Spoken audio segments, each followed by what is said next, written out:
And thank you so much for staying with us in studio. I'm having a sit down with Joseph Musomba, a lawyer and also an author. He has just been sharing with me how long it took him to come up with his book, The Seafarer's Code of Christ. 3 good years of putting this piece together, and this is what we want to talk about, and his journey transitioning and even just balancing between being an advocate of the High Court and an author. How has the experience been?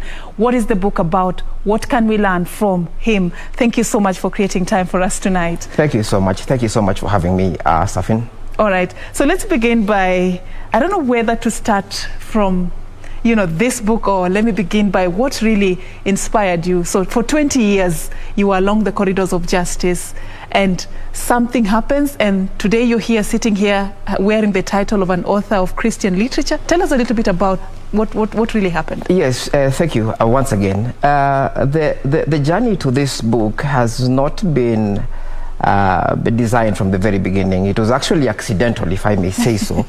The reason being that at the time I started writing this thing, I was in a very low point in my life where I had virtually given up on the main things in life, and I had rejected most of the things that people consider important, until just one day, out of the blues,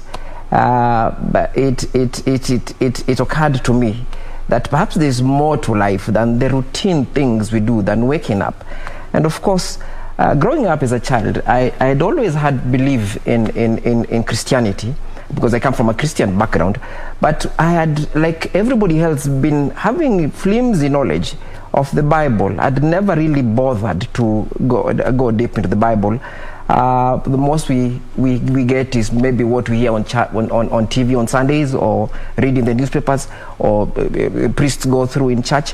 I'd never really sat down until at the time I was writing this book. I was actually more into drinking and into the happy things of life.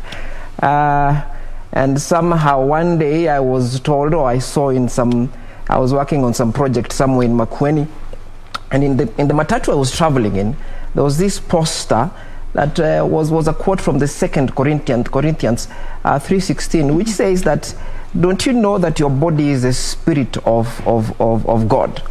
At the time I was looking forward to having my evening drink, and I got me reflecting, perhaps there's more to life, and I started investigating and reading the Bible.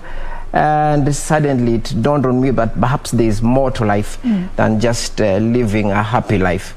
I got to reading the Bible, and I was led along the way. I must say it's all in the book. I'm working on my second book to give more information on that.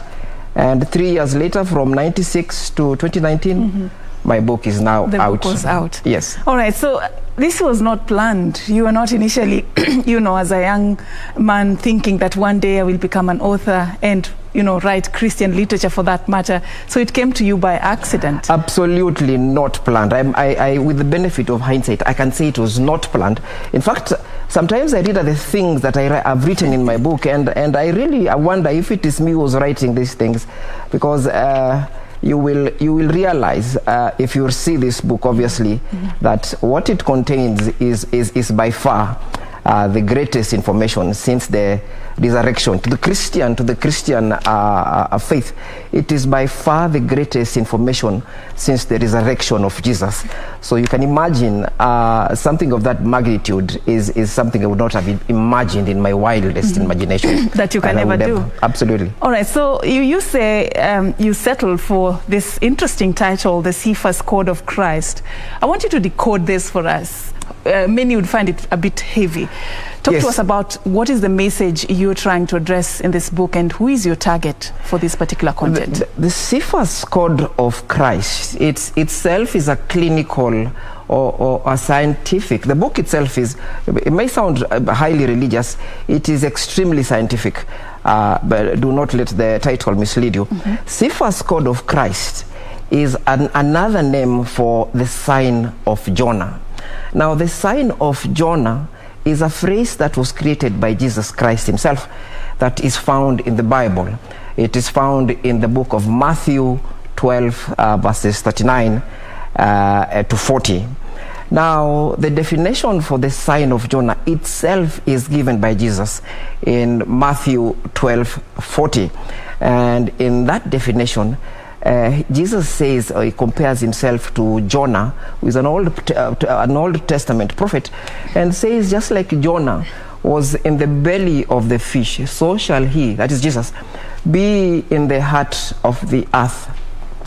Now, for 2,000 years, or for as long as the Bible has been existing, it was not clear what Jesus meant by this word, by the sign of Jonah, until when I was looking at the Bible, just before I started writing this book, I looked at the numbers. By numbers, I mean the verse numbers and the chapter numbers of the Bible.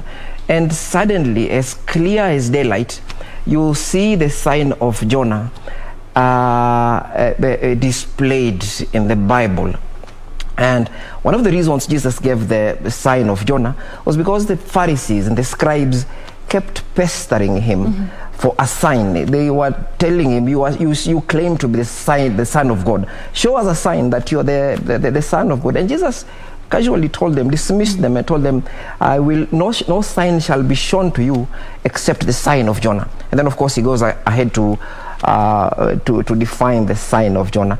So once we looked, and this is pretty interesting, because you will find that the chapter numbers and the verse numbers in the Bible have always, since they were inserted into the Bible, been assumed to be random numbers.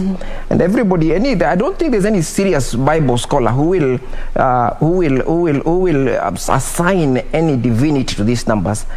But if you look at them, it is clear that they are not only divine, they are actually very careful and hidden. It's strategic. Yes. It's intentional. Yes, it is intentional. Creation by Jesus himself. And that is what is surprising, because if we look at them, we discover what is called the sign of Jonah. All right. Sorry, I'm taking you a bit faster on this, but from my interaction with the book, and I must confess I haven't really gone so far with it. It's not content you interact with in a single day. It's content you consume, progressively. The picture I'm getting, the concept I'm getting from what the book is addressing is a much more deeper understanding of the content of the Holy Book, a realization that there is a meaning that has not been prioritized or discovered by what people really know or think about the content of the book. Talk to us about what inspired you to bring out this depth of meaning in the content that is contained in the Holy Book. What inspired you to do that, and even to begin to explain the relationship between what is happening in a particular season to what happened before, and even the numbers and what they mean and how they are related? What inspired you to go that direction as you authored this book? Yes. Like I said, initially I was not inspired, but of course, with time, as I started writing the book, you will. If you said you have not read it much, but I'm sure you perhaps will do so. You will discover that in this book it contains various resolutions of mysteries that themselves are over 2,000 years old, because it resolves some of the mysteries of Jesus and his words when he walked, which is almost 2,000 years ago.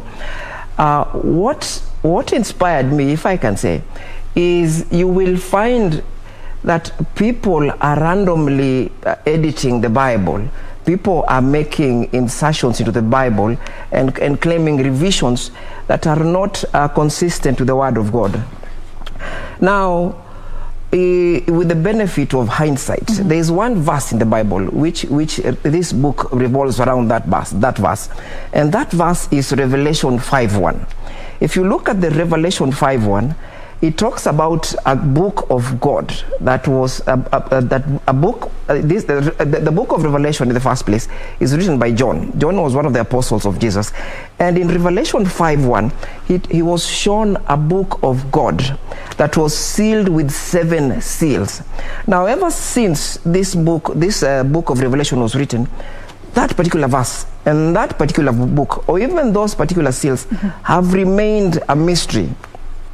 Now, it is not until last year, when this book is published, that we have been able to scientifically solve that mystery. We now know with scientific proof what that book of God is. We know with scientific proof what those 7 seals are.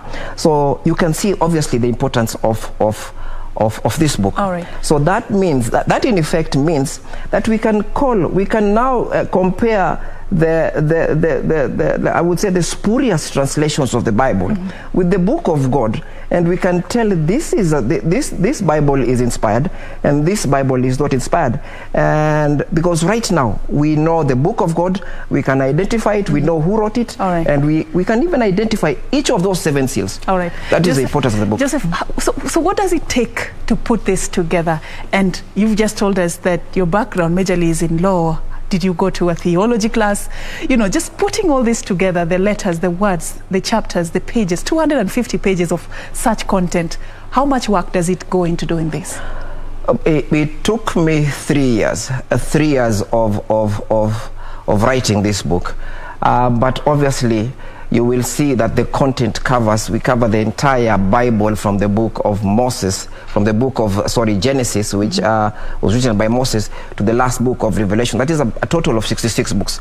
Initially, the Bible had 80 books, but 14 books were plucked out for reasons, of course, that are explained in the book.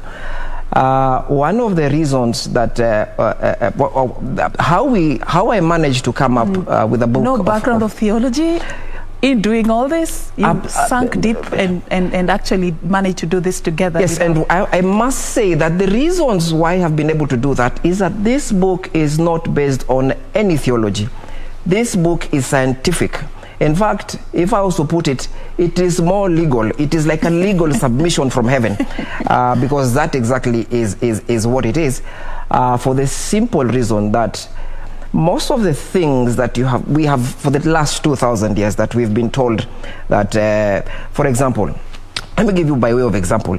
If you look at Matthew 16 verses 13 to 19, Jesus Christ told Peter that I will make you the rock of my church. What Jesus meant by those words has never been understood to date. But here we casually explain to you that when Jesus was making Peter the rock of his church, he was referring nothing else apart from the Bible numbers, and this we do so scientifically. And in particular, he was making reference to Matthew 16:16, and that forms the blueprint of the sign of Jonah, and we have explained it quite elaborately and scientific in this book. Do you have a feeling like sometimes people don't really give justice in consuming the content of the Holy Book? Absolutely. In fact, I will tell you that outrightly that the very idea of the Bible today, if you look at the churches on the decline, the reading of the Bible is not only misconceived, it is intentionally tailored to extort money from people who are rejecting the word of God. And I will tell you, and this is why I must thank KBC. Before I came to KBC, I did have some chat with very serious media houses, and outrightly, they did not even consider, they did not even take a moment to consider this book. I will tell you for a fact that the word of God, and in particular the word of the divinity of Jesus, has been rejected and is being rejected. But lucky enough, we now have what I would say a resurrection of the Bible. In fact, from the year 2000, I can comfortably say we now have scientific proof that Jesus is not only the Son of God, but that God himself exists and he works above our time. And all this is scientific, is now put into science in this book. All right. Joseph, we've run out of time for this conversation. Of course, we cannot conclude and talk about it enough in this particular setting. Just your final words, in case one is interested, where can they find it? Yes, the book is if you Google the book, is the Cephas Code of Christ. If you Google it, you will find it. It's readily available on Amazon. I'm trying to get a few copies so that it can be available locally on Jumia, hopefully in a week's time. What I would say is this, is that for those who have doubted that there's the existence of God, we now have scientific and written proof that we have a God in heaven and who would be way beyond our knowledge, and obviously who cares for us. All right, thank you so much, Joseph Musomba, for creating time for us. Author of The Cephas Code of Christ, a book that he says actually brings to light some of the hidden mysteries of what is contained in the Holy Book. Of course, we were just having a one-on-one with him to understand his journey into writing this particular book and how he has also transitioned from being a lawyer to an author today. He has his second book on the way. That is something also to look forward to. We are now going to be taking a very short break, but do stay with us. Still more coming ahead. The latest in the world of sports coming your way.